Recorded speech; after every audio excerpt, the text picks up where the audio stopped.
मोठी माणसं. एकदा गप्पा मारता मारता शंभूराव सहजच उद्गारले, "सूनबाई, तुम्हाला 3 मुलं आणि 1 मुलगी, पण विनायकच तेवढा तुमचा सर्वात लाडका. तुम्ही खूप शिक्षित नसलात तरी तुम्ही फार हुशार आहात. सूनबाई, कधी तुम्हा मायलेकरांचं संभाषण कानावर पडतं तेव्हा वाटतं की तुम्ही साध्यासुध्या नाही आहात, की तुमचा मुलगाही साधासुधा नाही. तुम्ही एखाद्या तपस्विनीप्रमाणे आपल्या पुत्राला घडवत आहात आणि तो घडत आहे. मामंजी, विना कुशग्र बुद्धीचा आहे. त्यानं आपल्या भावे घराण्याचा लौकिक वाढवावा एवढंच वाटतं मला. म्हणूनच सूनबाई, गुरुपेक्षा शिष्य सवाई निघणार. विना भावे कुळाचा लौकिक वाढवणार, निश्चित वाढवणार. बाळाचे पाय पाळण्यात दिसतात ना, तशातलाच प्रकार आहे.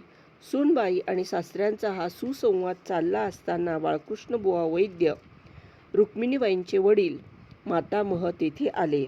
त्यांच्याकडे पाहून शंभूराव म्हणाले, "बाळकृष्णबुवा, तुमची गुणी लेक म्हणजे आमच्या या सूनबाई, रुक्मिणीबाई या केवळ देवदयेने भावे कुळाला मिळालेला प्रसादच आहे, असं मला वाटतं." हा संवाद चाललेला असताना विनायक तेथेच होता. तो सद्गतीत होऊन म्हणाला, "आई, दोघे आजोबा तुझ्याबद्दल किती किती चांगलं बोलतात. ते दोघे तुझ्या समक्ष तुझं गुणगान सुद्धा करतात. खरोखरीच तू महान आहेस, थोर आहेस ग." यावर मनोमन खळखळून हसून ती उद्गारली, "विन्या, वेडा रे वेडा." "ते कसं?" "अरे, त्यांच्या म्हणण्याप्रमाणे मी थोडीफार कदाचित चांगली असेन सुद्धा, परंतु जी माणसं चांगली असतात, जी माणसं थोर असतात, तीच माणसं इतरांचा अणू एवढा गुण पर्वता एवढा करून दाखवतात. सामान्यांना असामान्यत्व बहाल करणारी ही माणसंच खऱ्या अर्थाने मोठी असतात, थोर असतात. हे आपण लक्षात ठेवलं पाहिजे आणि त्यांच्या पावलांवर पाऊल मागोवा घेत मोठं होण्याचा प्रयत्न केला पाहिजे."